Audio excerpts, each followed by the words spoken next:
Hi everybody, I'm Sarah, the Real Simple Mama. We're in Jurassic Park 2.0 and I'm going to give you sort of the final updates and coop hacks for what we've done here for our chicken coop and our chicken run.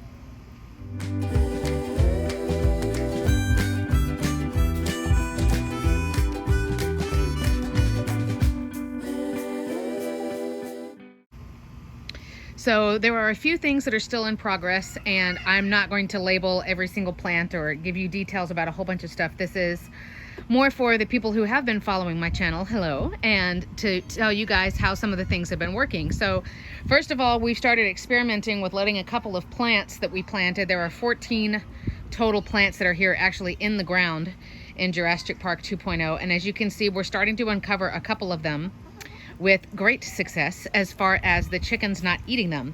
So that's my Mexican bush sage right there, and then that's the Texas Vitex lilac that the chickens just are not interested in at all. We have had problems with them knocking down the guard and then digging at the roots of the plant because they want to dig around in that fresh not compacted dirt. So like this little bottle brush got dug up the other day. They weren't interested in eating the plant, they were interested in playing in the dirt. So we're still working on that, but so far the plants that we've uncovered have been doing really well, and now they can grow much more quickly because they're not being constrained. We have the chicken mister set up. I just did a 5-minute chicken tip video on that. It's still dripping because it just shut off. And then we have peat moss over in this corner where it's going to get wet. That's the area where you can't tell anymore really, but we did clear away all of the rocks that were in that part, and we spread an entire big old bag of peat moss over there. And then now there's the mister, and we're going to be adding one of those fabric canopies over there in the corner. We've bought it, we just haven't gotten to install it yet. And that will not be watertight or anything like that. It will allow wind to blow through it and water will fall through it and things like that, but it will just give some shade to that area in the afternoon. This pool that everybody keeps asking about, it is just a Step 2 is the brand, Step and then the number 2, and it does have that umbrella attached. Those little different colored clips are for little water toys. Somebody with the best intentions bought it for my kids, but my kids are 7 and almost 5, so they could basically put their feet in there and they didn't have any other room. So it's a chicken pool. The reason the stones are in there is so that the chickens, because as you can see, they want to be near the water, but they don't want to get in it. So this gives them an opportunity to go hop on that stone, especially when I put things like black oil sunflower seeds in there.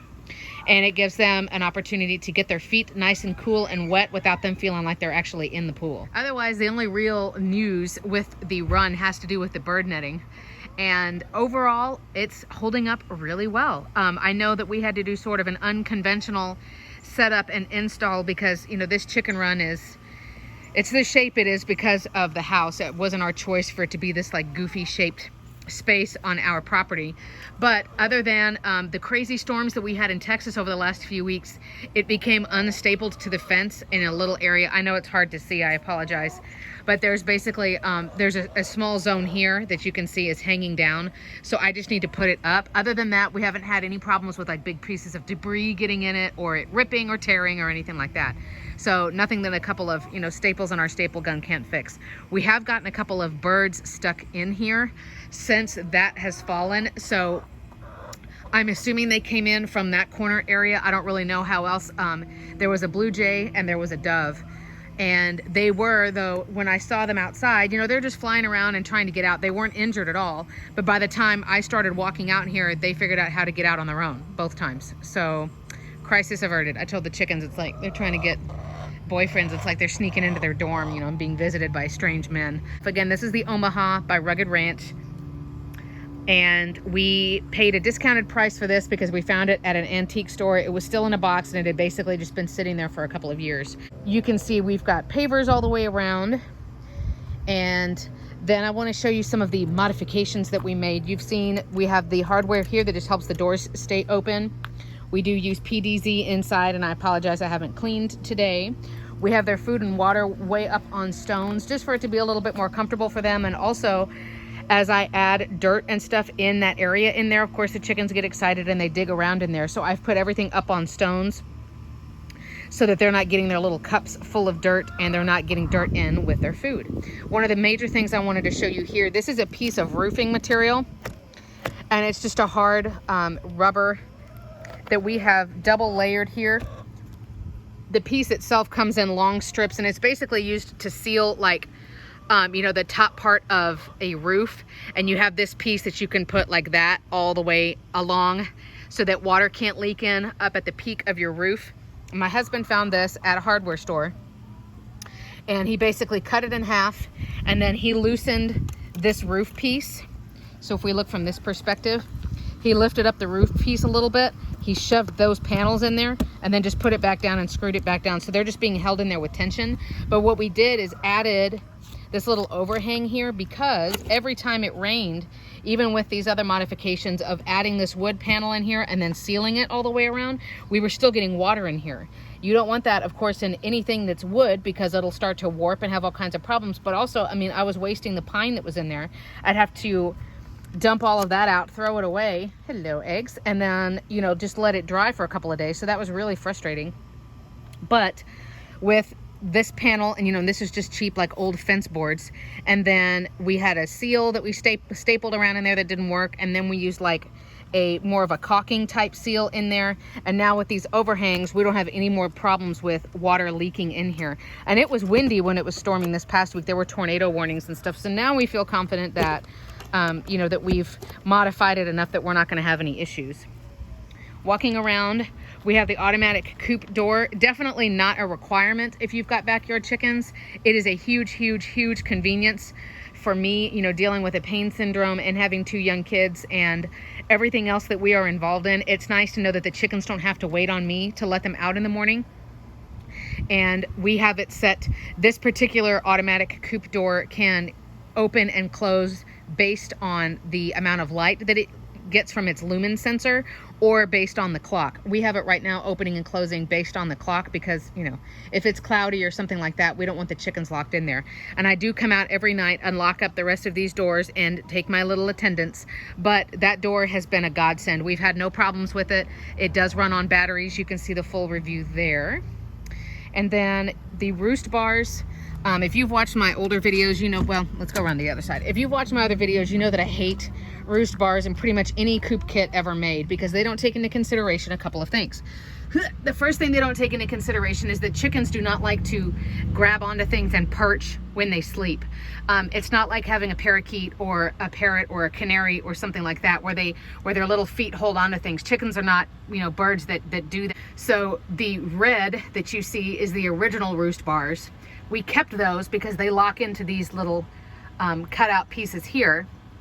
But then, as you can see, we added, they're like 1/2 inch by 4 inch, and we just bolted them onto that. Now I could take those original pieces of wood off if I needed to, if I need to clean them or anything like that, because remember, chickens poop as they sleep. But for now, that has really, really helped.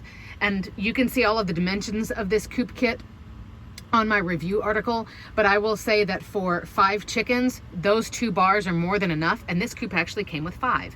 It has 2 roost bars that are up there, and then there are 3 that go down here. The 3 that are here are a little bit shorter, but still, for me, with the goal of having 8 chickens, that is by far, you know, way more room. So this coop kit did actually give you enough roost space for the amount of chickens it advertises for, but the roost bars are just, every coop kit that I've ever seen has those narrow 1x1 bars, and they are terrible for your chicken's feet. So I do suggest that you upgrade those. Make sure that if you use upcycled wood, that you've at least sanded it so that it's nice and smooth. We don't worry about chicken splinters in their feet, because that's a nightmare. The other thing I wanted to show you, and then we have a couple more quick things to talk about. We have installed a solar fan. You could see it from inside there just a second ago. The solar fan is hooked up to this solar panel, and this is just another thing, you know, while we are busy with kids and we are doing other stuff, that we know that our chickens are going to have some more protection against the heat. The only chickens I have ever lost have passed away because they got overheated. So we are very, very careful. Now that, of course, the solar fan and the automatic coop door and those things, you've heard me say before, it's not an excuse for you to just be like, oh, well, I installed these automatic things, so now I never have to go out and check on my birds. Of course, you need to be out here every day, making sure that everybody's doing normal chicken stuff. Their color looks good. Their disposition looks normal, or about as good as it's ever gonna get. But you wanna make sure that if you've got other little things you can do to help, that you do that. So we have a whole install video where we showed you the 5 different components. And it's really great with this coop, because this coop has this big section here that's basically all just for storage. You could use it as an extra roost or an extra nesting box, but you could see there that box right there is the motor for the automatic coop door, and then the wires in that adorable pink battery are all for this solar fan. The other things I wanted to mention as far as our coop hacks, if you don't have two-step latches all the way around your coop kit, please, please, please make sure that that happens. It's just latches where you have to have something positioned the correct direction, and then you have to pull it a certain way. It's not just a simple hook latch like this. Intelligent nocturnal predators like raccoons and possums, they can figure stuff like this out. So you need to have a better latch. And if that means you just have to buy some cheap hardware somewhere and do the install yourself and switch it out, do it. The other thing I recommend for a coop, and I can't really show you, but every year you need to seal it with a water sealant, and you can get you can either paint it with, paint it on with a paintbrush. You can get a spray version. You can get the kinds that you put in those misters and you mist it on just like you're painting. But that needs to be done every year. And I would do it at least for every external piece, every outside piece. You could also do it if you want to be really thorough like we did, because chickens poop in their sleep. You might want to do the roost bars as well. You're just going to want to do all of that water sealing, either where your chickens can be out and away from it, and then do the roost bars, during the morning when they don't need them, and then let them dry during the day, because your chickens don't need to be breathing in those fumes. So I think that's pretty much it for all of the hacks and all of the things that we've done. Like I said, we've added peat moss around here. We do plan to continue to scoop up rocks and remove rocks over time, and then just be adding more material. We're never going to bother putting turf in this area, but the rocks are a pain. The only thing good about the rocks is they keep it from being muddier. But as you can see, there is peat moss around the chickens right now, even though it's, what time is it? It's almost 4 o'clock in the afternoon here, and it's gonna get over 100 degrees here in early June in South Texas, but the girls have shade this afternoon. We've got the mister set up. You can see the videos on that. The last thing I'll kind of just tease you with real quick is, those of you who have been around for a while, you're like, hey, wait a minute, where are the grazing boxes? The original grazing box that we had, and I'll talk briefly about this, the original grazing box that we had did not survive the move. It was big plastic panels, sort of the equivalent of that you use to make like your flower bed borders, and it had been just moved and nailed down to the ground and everything one too many times, so it did not survive.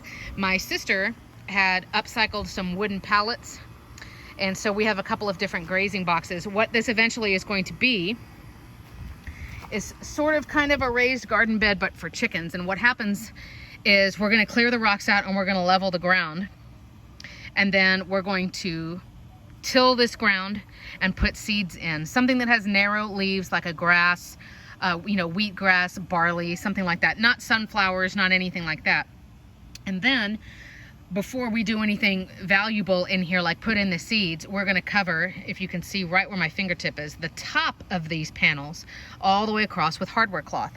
And hardware cloth is that material that's right here. You can see how it relates to my finger. I can barely get my fingertip in there.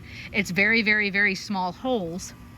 And what's going to happen is the plants that we plant in there, just something really cheap, you don't need to worry about flowers or anything like that, it will grow up green, but the chickens can't grab it until after it's gone, until after it's grown so tall that, if there's the ground level, it comes all the way up to here. Now the chickens can barely reach it.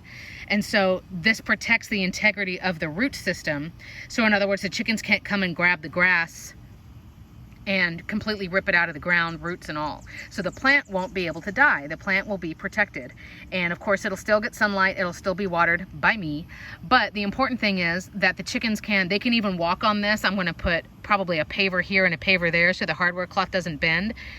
But it's a garden box where the chickens can come and basically trim off the top of whatever grassy plant I've got in here, but they can't kill it. So it can live theoretically, for years, and we can just keep throwing more seeds in as we want. The only challenge is going to be also, I've got to get something that has narrow enough leaves that it can come and grow up through that hardware cloth, right? So that's a project that we want to get started. I do have 3 grazing boxes that were built for me, but they just take up a lot of space. So we're going to kind of play around with one and see how it does. And I'm not sure where or if we'd put the others in here. We'll just have to see. But all the other plants are doing really well. We're taking care of them, babying them. They're all surviving, 14 out of 14, plus our hanging baskets. My wonderful, beautiful magnolia tree, my favorite tree in the world, has another bloom on it. I'm so proud of him. So that's everything that's going on. If there's anything I didn't explain or you wanted updates or clarifications, just let me know in the comments. We appreciate all of the helpful comments, all of the questions, all of the encouragement, letting us know the experiences that you guys have. As you can tell, the channel's starting to get more trolls, which in a way is just hilarious and amusing to me. In a way it's really annoying. So we'll continue to keep this place positive and helpful and friendly. So I hope you guys are all doing well. That's our final Coop hacks. Thanks so much for watching.